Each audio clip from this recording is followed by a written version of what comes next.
Las manos de Reed temblaban mientras escribía el mensaje a las 2 de la mañana. Puedes cuidar a Luna un poco más mañana por la mañana.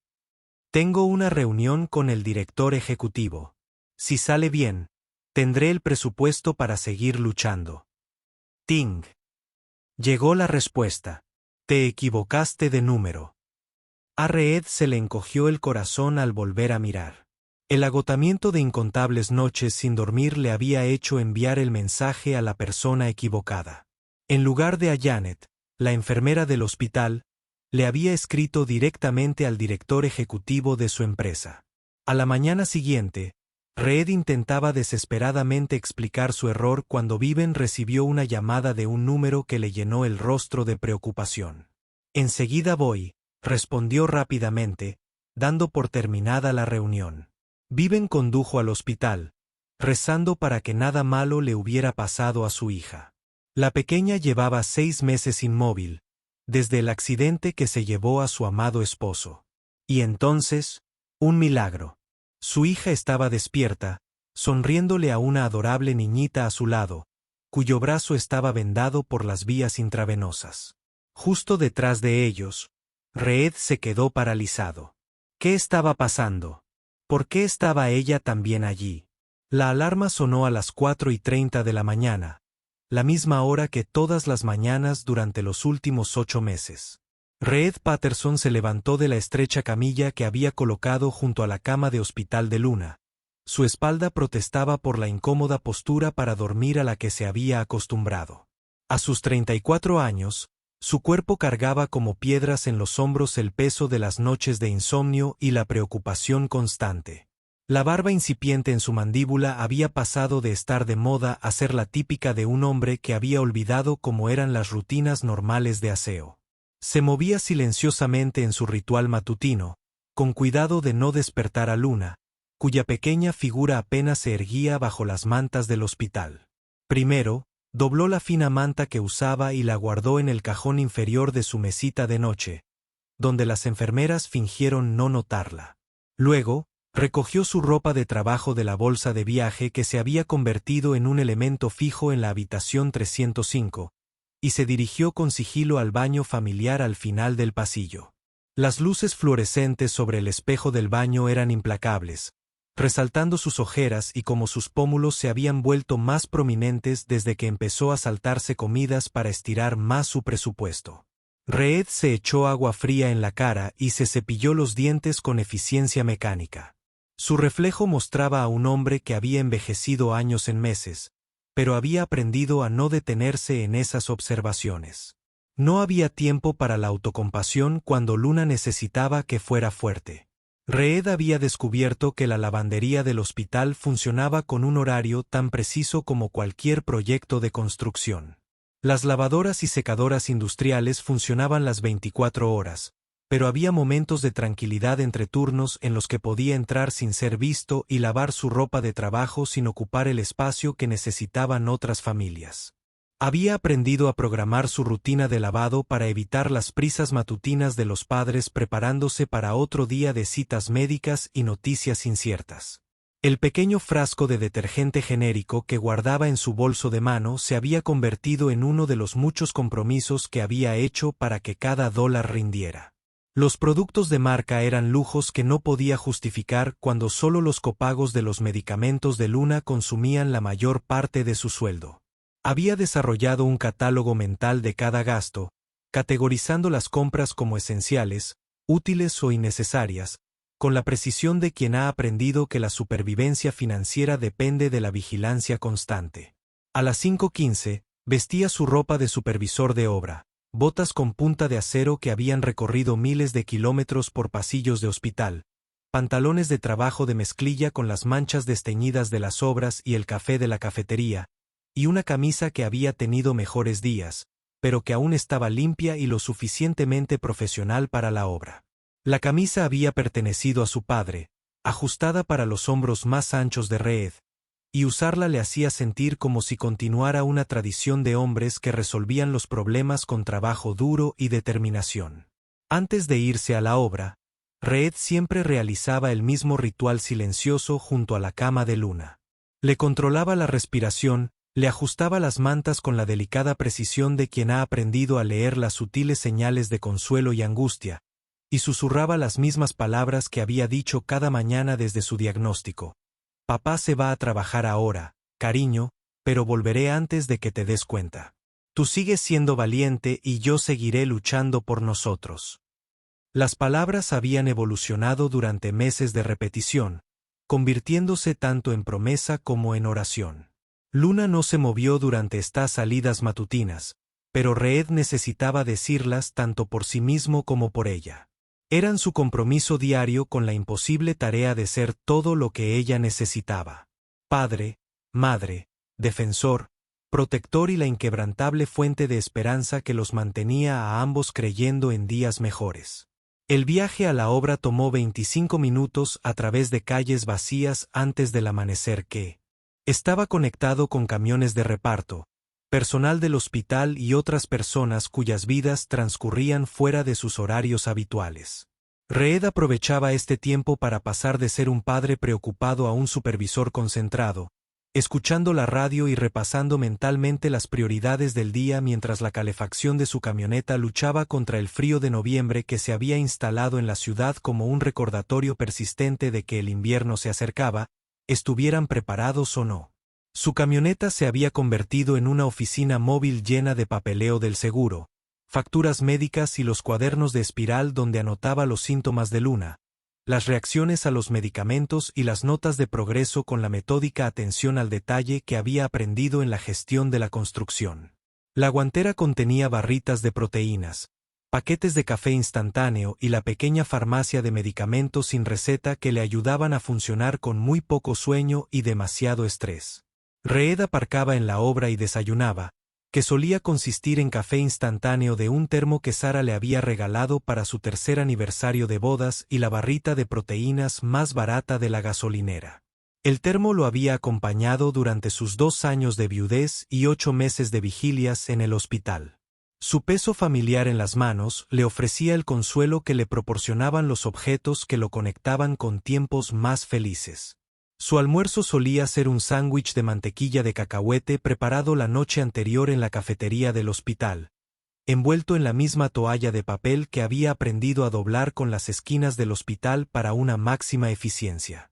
Comía rápido en su camioneta mientras revisaba los plazos del proyecto y se aseguraba de salir con tiempo suficiente para la medicación de Luna por la tarde, calculando siempre el tiempo de viaje y los posibles retrasos de tráfico que podrían llevarlo tarde a los momentos en que Luna más lo necesitaba. Build Right Construction había comprendido su situación, pero la comprensión tenía un límite en el competitivo mundo de los proyectos de construcción comercial, donde los retrasos cuestan dinero y la satisfacción del cliente determinaba los futuros contratos. Reed trabajaba más duro que nadie en su equipo, llegando temprano y quedándose hasta tarde siempre que el tratamiento de Luna se lo permitía, desesperado por demostrar que sus desafíos personales no comprometían su fiabilidad profesional ni su valor para la compañía que les proporcionaba el seguro médico. El proyecto actual era un nuevo complejo de oficinas en el centro, de 30 pisos de acero y cristal que albergaría bufetes de abogados y empresas de servicios financieros, cuyos empleados jamás sabrían que la integridad estructural del edificio había sido supervisada por un hombre que medía el éxito no en metros cuadrados terminados, sino en si podía salir del trabajo cada día a tiempo para la medicación nocturna de su hija. Reed había sido ascendido a supervisor senior del proyecto 2 años antes de que el diagnóstico de Luna transformara sus vidas, de la cómoda estabilidad de la clase trabajadora a la precaria existencia de familias que luchan contra enfermedades raras con recursos limitados.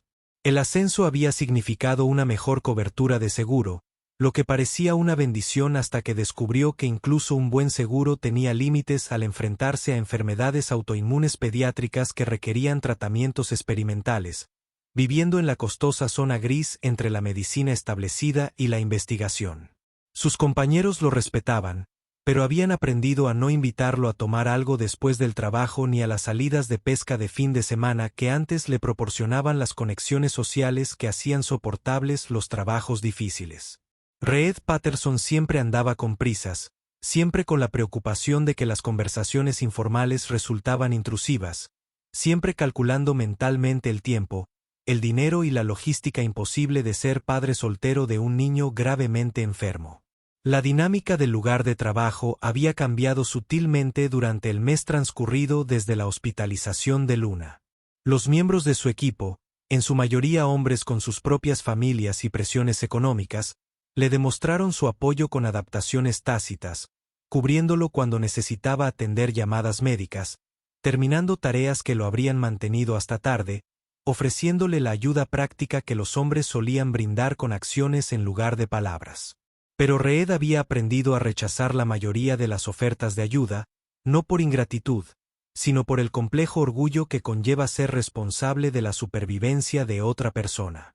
Aceptar ayuda era como admitir la derrota, como reconocer que no podía manejar la situación solo, y Reed había sido criado por un padre que creía que los hombres resolvían sus propios problemas y cuidaban de sus familias sin depender de la caridad de nadie.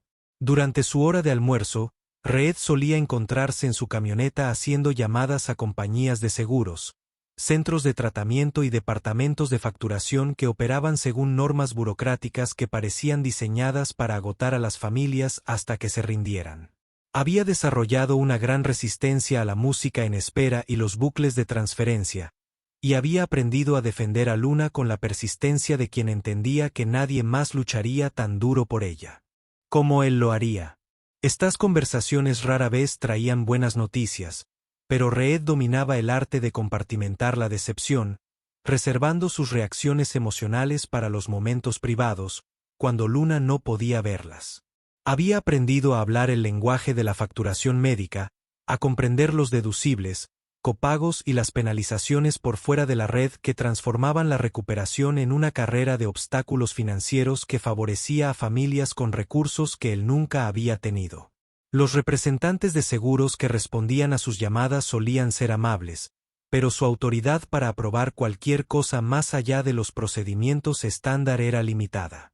Reed había aprendido a documentar cada conversación, a pedir números de referencia y nombres de supervisores, a dar seguimiento a las solicitudes escritas con llamadas telefónicas, y llamadas telefónicas con documentación escrita que creaban rastros de papel a través de sistemas burocráticos que parecían diseñados para desalentar la persistencia.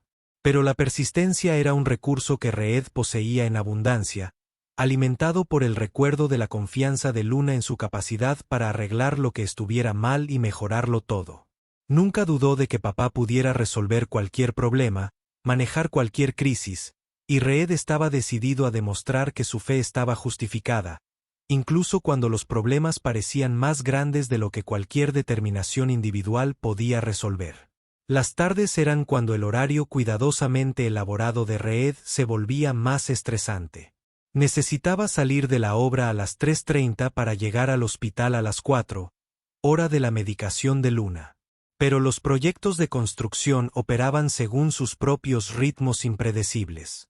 Retrasos por el clima, problemas de suministro, preocupaciones de seguridad o demandas de los clientes podían fácilmente retrasar su día de lo planeado, dejándolo corriendo entre el tráfico mientras llamaba al hospital para explicar que llegaría unos minutos tarde a la cita que organizaba todo su día. En los días buenos, Reed llegaba al hospital St. Mary's con tiempo suficiente para pasar por la tienda de regalos y comprarle algo pequeño a Luna. Un libro para colorear, un paquete de pegatinas, a veces solo un globo de la máquina cerca del ascensor. Estos pequeños regalos parecían insignificantes comparados con la montaña de facturas médicas que se acumulaban en el cajón de la cocina de su casa. Pero la cara de Luna al verlos hizo que cada dólar valiera la pena, recordándole a Reed que la curación requería esperanza tanto como la medicina. La tienda de regalos del hospital se había convertido en una inesperada lección sobre la economía del comercio minorista institucional. Todo costaba más que en una tienda normal, pero Reed había aprendido que el margen de beneficio solía estar subvencionado por las familias, que entendían que a veces pagar más por comodidad valía la pena para evitar la complicada logística de comprar en otro lugar, cuando cada hora ya estaba ocupada por citas médicas y tratamientos.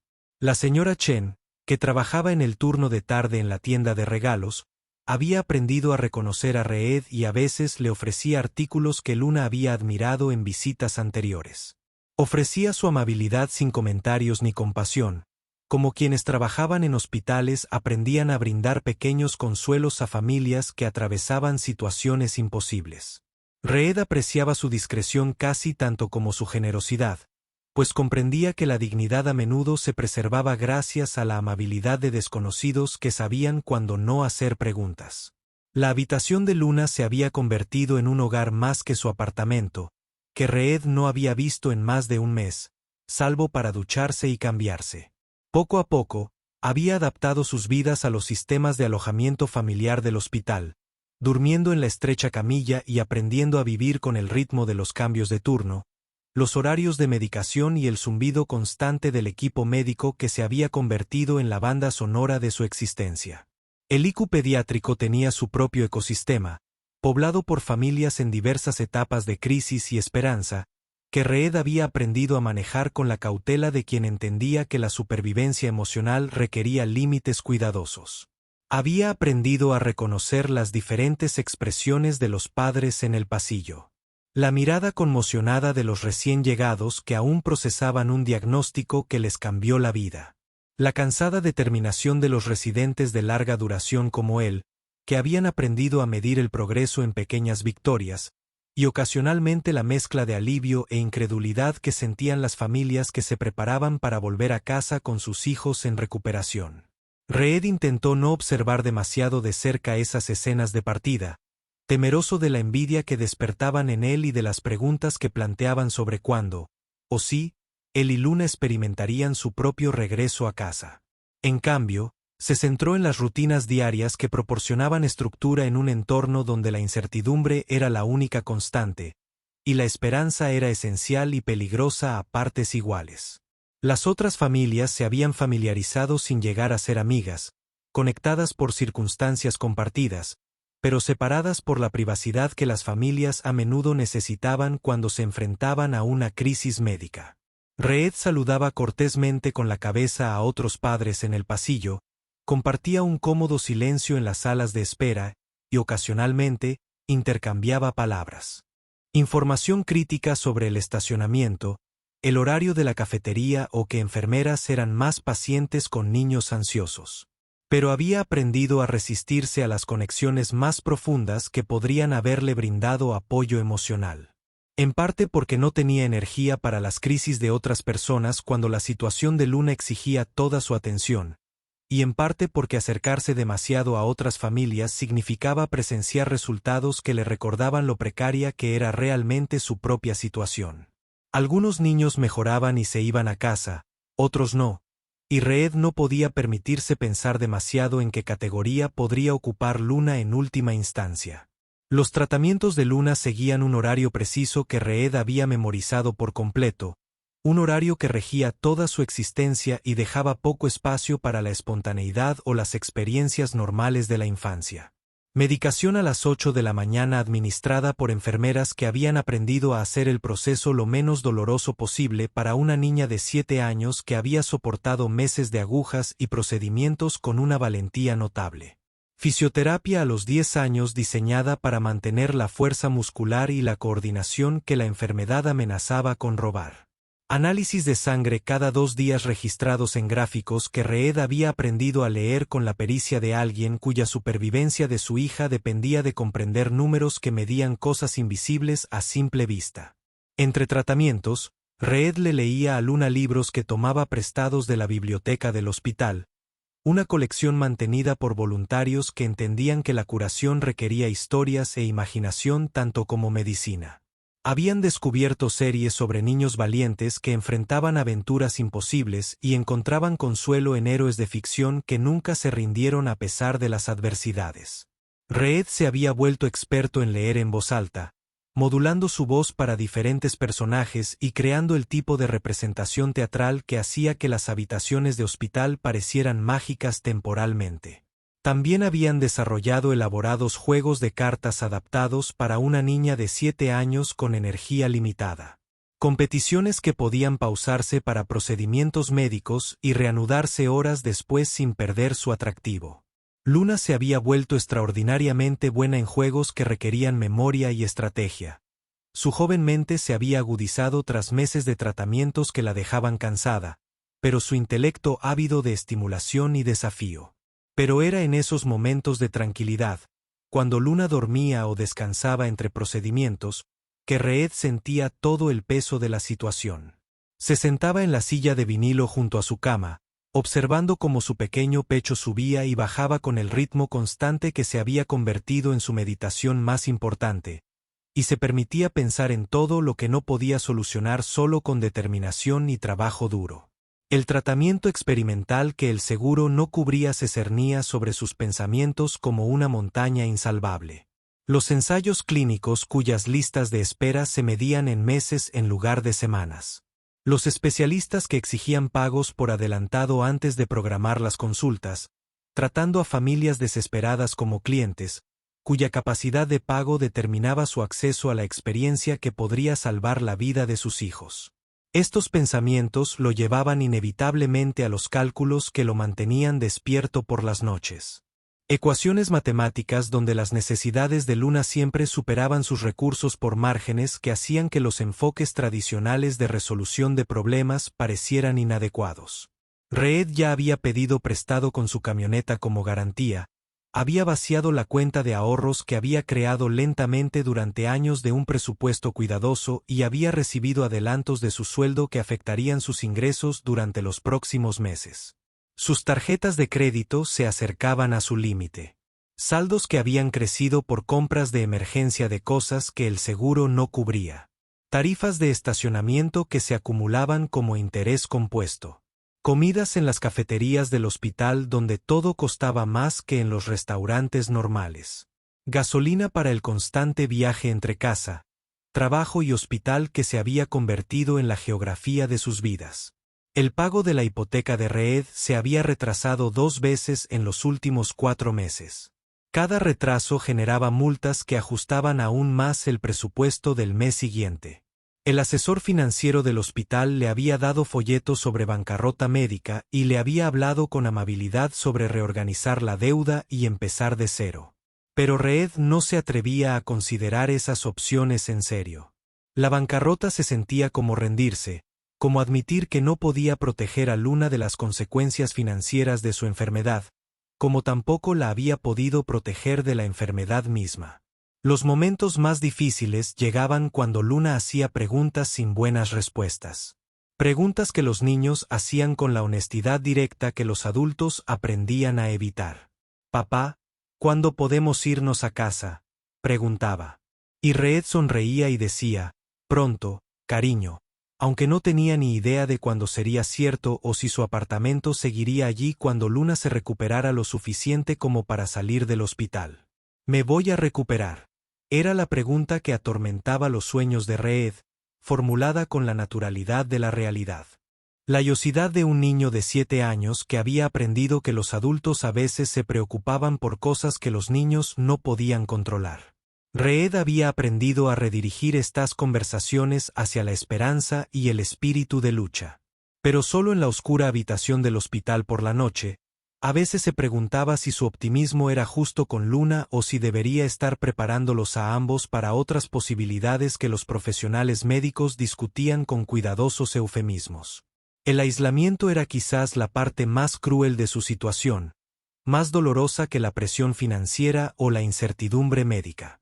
Reed tenía amigos del trabajo y vecinos del complejo de apartamentos, relaciones que le habían brindado apoyo social y ayuda práctica durante los primeros días después de la muerte de Sarah. Pero mantener esas conexiones requería un tiempo y una energía que simplemente no tenía, y Reed se había retirado gradualmente de las redes que lo habían sostenido durante crisis anteriores. Las invitaciones a barbacoas y fiestas de cumpleaños no recibían respuesta, no por mala educación, sino por la realidad práctica de que la agenda de Reed giraba enteramente en torno a las necesidades de Luna. Su agenda social estaba marcada por citas médicas en lugar de eventos sociales, y había aprendido que explicar su ausencia de las actividades habituales a menudo incomodaba a la gente, lo que reducía la probabilidad de futuras invitaciones. Incluso las ofertas de ayuda bien intencionadas eran rechazadas cortésmente, en parte porque Reed había desarrollado una resistencia instintiva a depender de la buena voluntad de los demás, y en parte porque había aprendido que aceptar ayuda a menudo creaba más complicaciones que soluciones. Quienes se ofrecían a ayudar solían tener sus propias familias y responsabilidades, y Reed no soportaba la idea de convertirse en una carga que pudiera tensar las relaciones o crear obligaciones que no pudiera corresponder. Su aislamiento se hizo más doloroso por los recuerdos de la vida que había compartido con Sarah, la madre de Luna, quien había fallecido 2 años antes tras su propia batalla contra el cáncer, lo que le había enseñado a Reed más sobre hospitales y esperanza de lo que jamás hubiera querido aprender.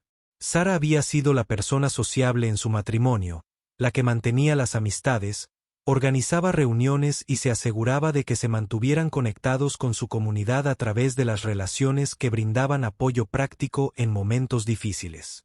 Sin ella, Reed se había alejado gradualmente de las redes que los habían apoyado durante su enfermedad, en parte porque esas relaciones le recordaban lo que había perdido y en parte porque realmente no sabía cómo mantenerlas solo. Sarah poseía la inteligencia emocional que hacía que las conexiones sociales parecieran naturales y sin esfuerzo. Reed había aprendido a depender de sus habilidades de maneras que no había apreciado plenamente hasta que intentó desenvolverse en la monoparentalidad sin los sistemas de apoyo social que ella había construido y mantenido. El apartamento que compartían parecía un museo de su vida anterior, lleno de fotografías, muebles y las posesiones acumuladas de una familia que esperaba envejecer junta. Reed evitaba pasar tiempo allí, en parte porque cada rincón guardaba recuerdos de Sarah, y en parte porque el silencio resultaba opresivo tras meses de vivir rodeado de la constante actividad de la vida hospitalaria. Su dormitorio aún contenía la ropa, los libros y los pequeños objetos personales de Sarah que no se atrevía a guardar ni donar. La habitación de Luna permanecía exactamente como la había dejado antes de la hospitalización. Juguetes dispuestos en estantes y obras de arte pegadas a las paredes que servían como dolorosos recordatorios de la infancia normal que había vivido antes de que la enfermedad transformara sus vidas en una serie de citas médicas y tratamientos.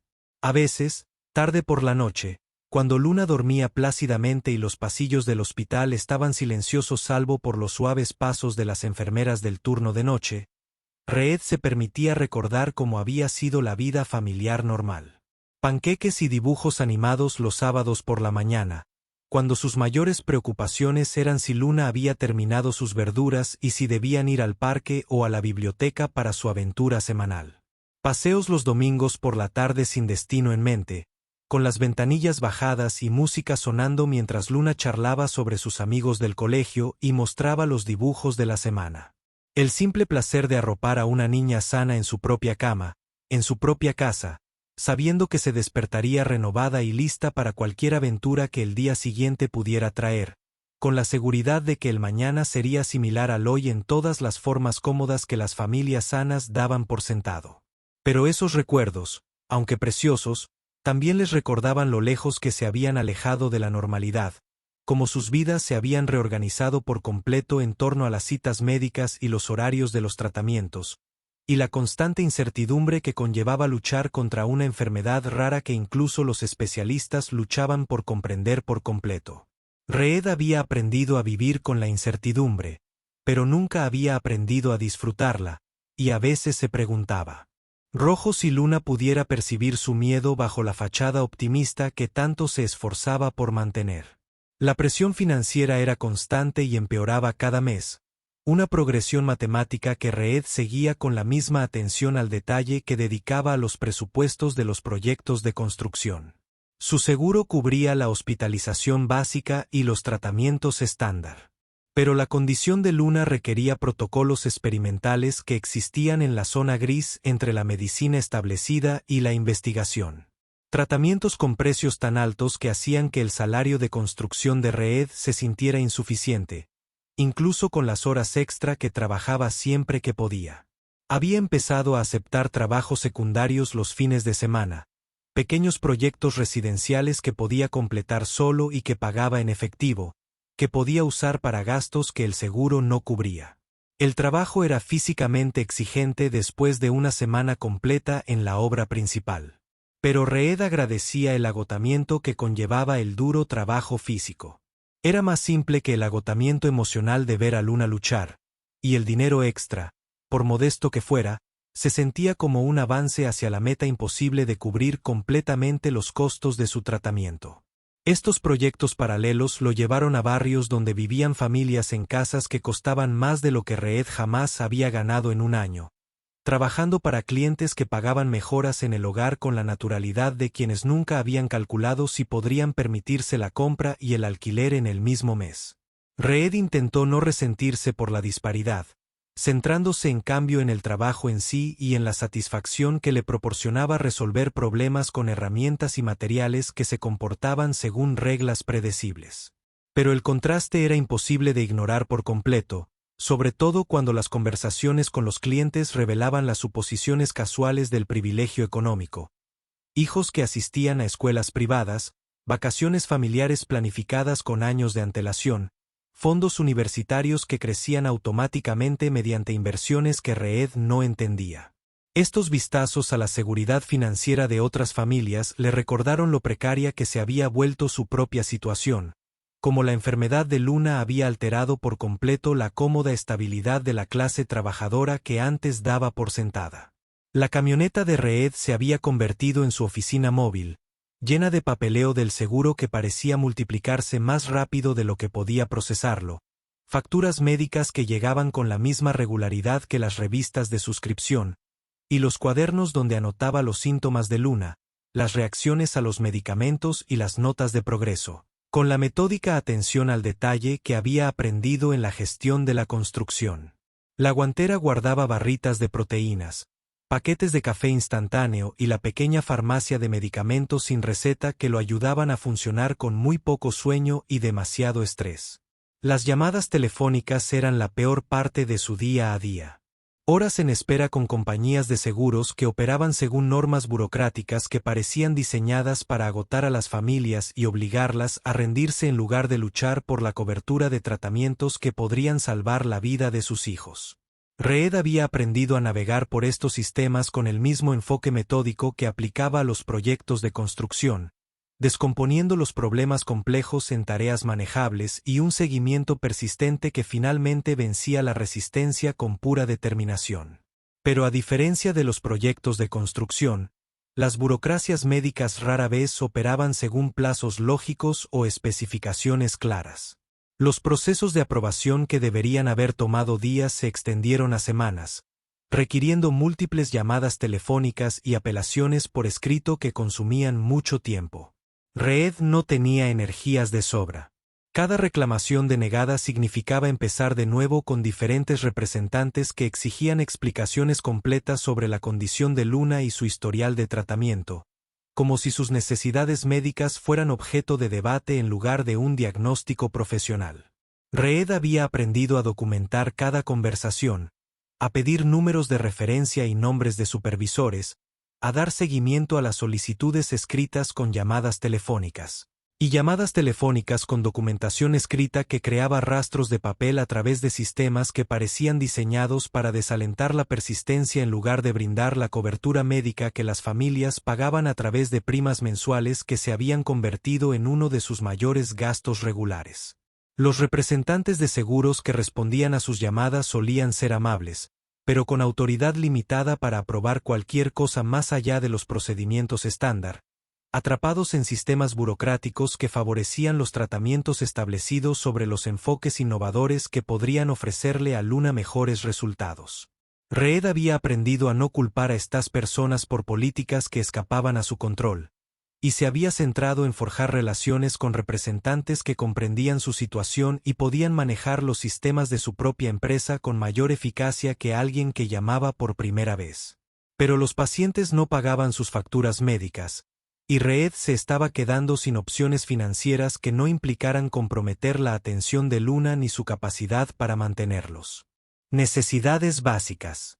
Había investigado préstamos médicos con tasas de interés que hacían que las tarjetas de crédito parecieran razonables, plataformas de financiación colectiva que requerían habilidades de marketing que él no poseía y organizaciones benéficas que ayudaban a familias que enfrentaban crisis médicas pediátricas, pero con listas de espera de meses en lugar de semanas.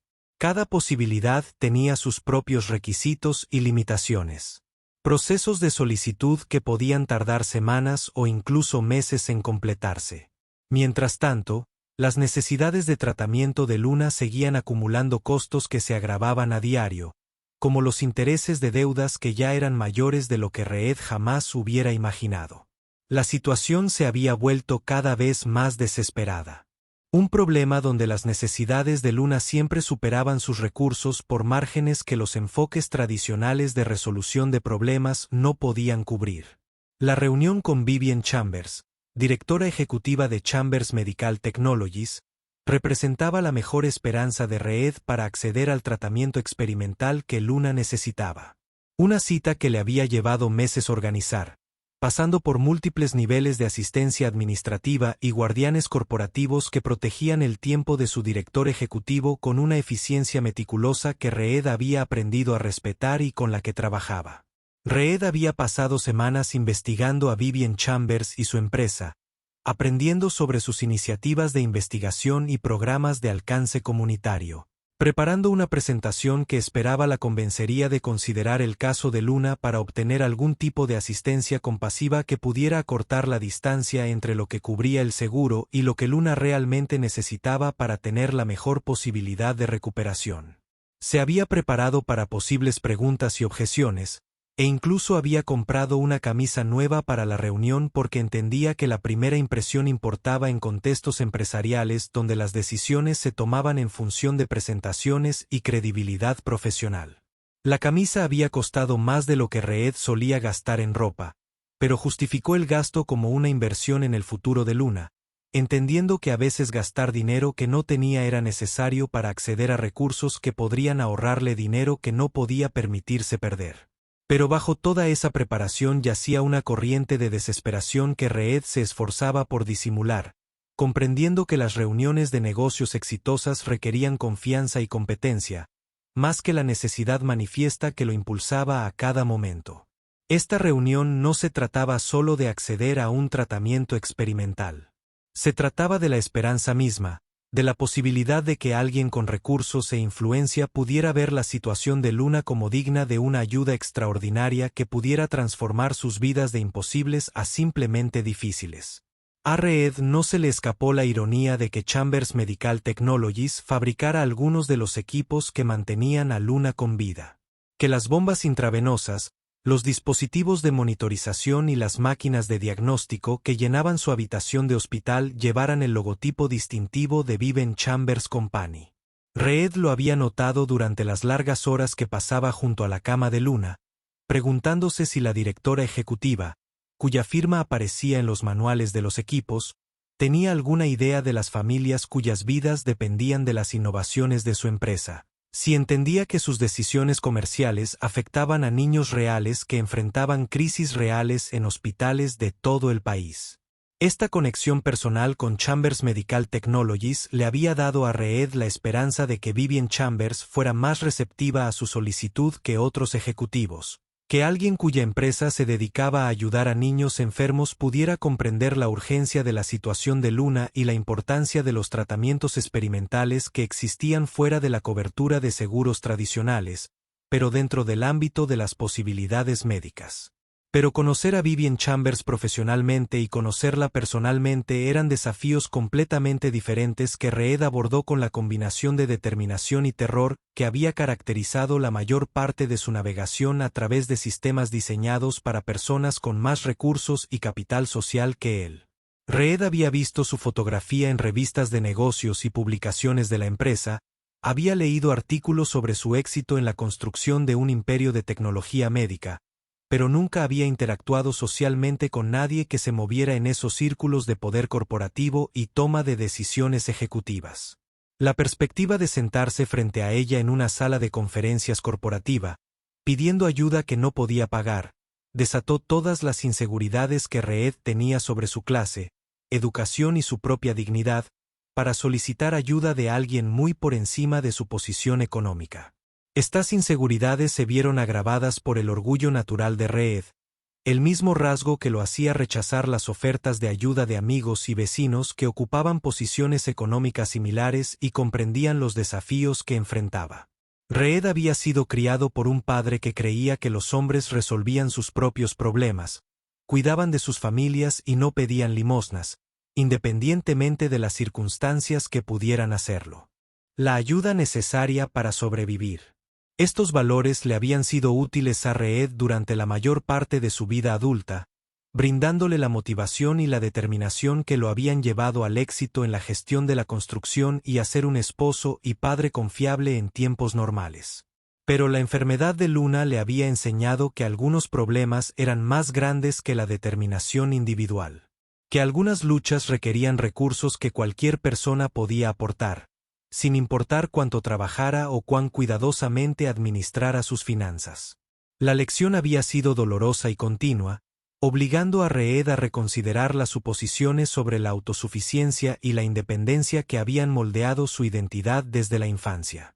Aún así, la perspectiva de sentarse frente a Vivian Chambers y explicarle su situación financiera le resultaba humillante de maneras que nada tenían que ver con la lógica ni con las necesidades médicas de Luna. Reed sabía que pedir ayuda era lo correcto para su hija, pero saber algo intelectualmente y sentirse cómodo emocionalmente con ello eran cosas completamente diferentes, especialmente para alguien que nunca antes se había encontrado en una posición en la que la supervivencia de su hija dependiera de la generosidad de otra persona.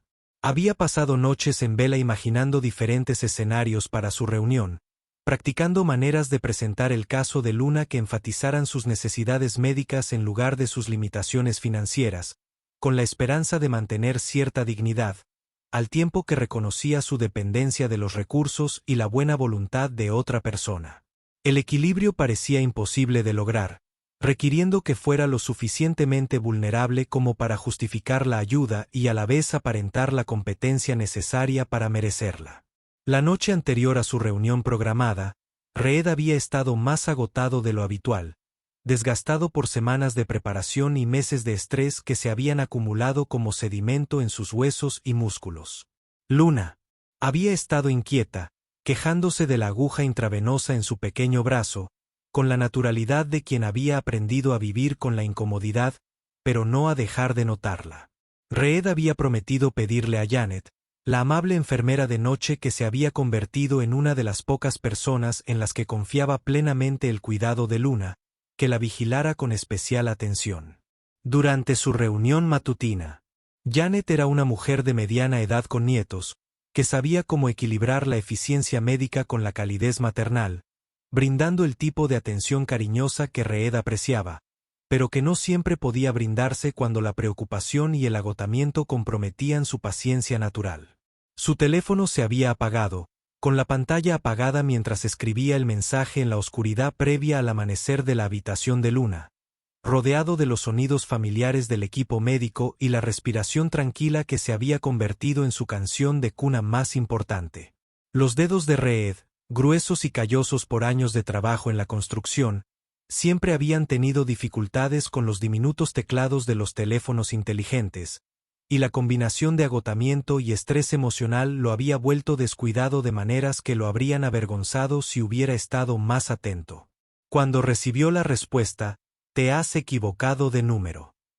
La primera emoción de Reed fue pánico, no solo por haber enviado su momento más vulnerable a la persona equivocada, sino porque había revelado tanto sobre su situación a alguien que no los conocía, que no entendía el contexto que hacía que su súplica de ayuda a medianoche pareciera razonable en lugar de patética. El mensaje contenía información sobre Luna, sobre sus dificultades económicas, sobre la desesperación que Reed se esforzaba tanto por ocultar a todos, excepto a los profesionales médicos que necesitaban comprender la urgencia de su situación.